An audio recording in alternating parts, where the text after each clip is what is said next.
గోవధ చేయొద్దు. బక్రీద్ రోజే కాదు, ఇతర రోజుల్లో కూడా గోవధ చేయొద్దు, వాటి దూడల్ని చంపొద్దని ఇప్పుడు మద్రాస్ హైకోర్టు ఒక సంచలనమైనటువంటి తీర్పు చెప్పింది. కేవలం బక్రీద్ రోజే కాదు, ఇతర రోజుల్లో కూడా చేయకండి. పైగా ఆవుని చంపడం అనేది మీ మతాచారం కాదు, అది తప్పనిసరి చేయడానికి. అలాంటప్పుడు ఆవుని ఎందుకు చంపుతారు? బీఫ్ అంటే ఎద్దు కూడా, గేదె కూడా ఇవన్నీ వస్తాయి కాబట్టి ఆవును మాత్రం విడిచిపెట్టేయండి. ఆవుని చంపడానికి మీకు వీలు లేదు. ఒకవేళ ఎవరైనా చంపితే యాక్షన్ తీసుకోండి, మొత్తం దీని గురించి ఒక కమిటీ ఏర్పాటు చేయండి అని మద్రాస్ హైకోర్టు తమిళనాడు ప్రభుత్వానికి ఆదేశాలు జారీ చేసింది. అది దీని గురించి ఇప్పుడు చాలామంది ముస్లిం నేతలు కూడా ఆవుని చంపొద్దు, మనం ఆవును చంపకుండా హిందువుల యొక్క మనోభావాలు కాపాడదామని కూడా నిన్న మాట్లాడారు. సరే, ఉత్తరప్రదేశ్లో ఎన్నికలు వస్తున్నాయి కాబట్టి వాళ్ళు ముందు నుంచే జాగ్రత్త పడుతున్నారు. ఎలాగైనా సరే ఇప్పుడు ఎన్నికలు ఎదుర్కోవాలంటే ఆవు గురించి మనం ప్రేమగా మాట్లాడాలనే ఉద్దేశంతో వీళ్ళందరూ మాట్లాడుతున్నారు. అది ఉద్దేశం ఏదైనా కావచ్చు, కానీ వాళ్ళు మాట్లాడింది కరెక్టే కాబట్టి మనం అభినందించాల్సింది. అది మనసు లోపల నుంచి వచ్చిందా బయట నుంచి వచ్చిందో మనకు అనవసరం, నువ్వేం చెప్పలేము కదా. రేపు ఎవరైనా అడిగితే మనం లోపల నుండి వచ్చిందో బయట నుండి వచ్చిందో చెప్పలేము. కానీ ఈ సమయంలోనే ఆవుని జాతీయ జంతువుగా ప్రకటించాలి. ఎందుకు అంటే అది మతాచారంలో చంపడం ఏమీ వాళ్ళకి కంపల్సరీ కాదు. మన ఆవు అనేది హిందువుల యొక్క ప్రతి కుటుంబాలతో అది మమేకమై ఉంటుంది. పైగా మన కుటుంబ సభ్యులతో సమానం ఆవు.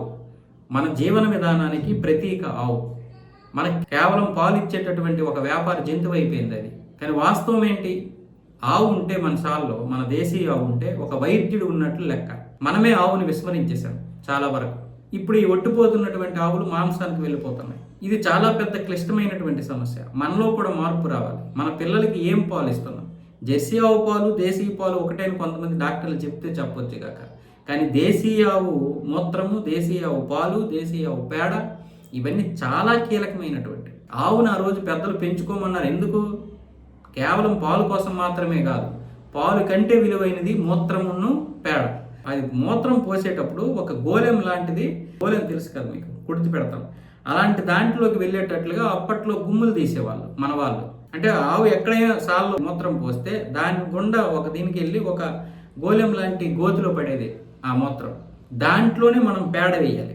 ఈ రెండు పిచికారి చేయాలి. కానీ కొంతమంది అలా చేయరు. మ్యాక్సిమం అలా 5% కూడా చేయరు. ఎక్కువ ఏం చేస్తారు? మూత్రం వేస్ట్ చేసేస్తారు. అది పక్క కలిసిపోతుంది మట్టిలో. పేడ మాత్రమే ఒక సపరేట్గా ఒక పెంట ఏర్పాటు చేసి అక్కడ వేస్తాం.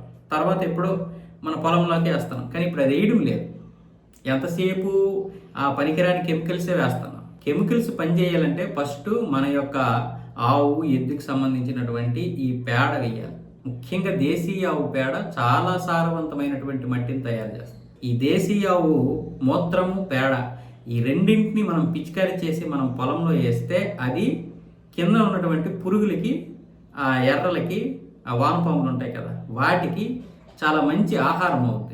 దానివల్ల మంచి బ్యాక్టీరియా తయారయ్యి ఆ వానపాములన్నీ మట్టిని గుల్ల చేస్తాయి. సారవంతమైన భూమి ఎప్పుడు తయారవుతుంది? మట్టికి సరైనటువంటి ఆహారం అందినప్పుడు.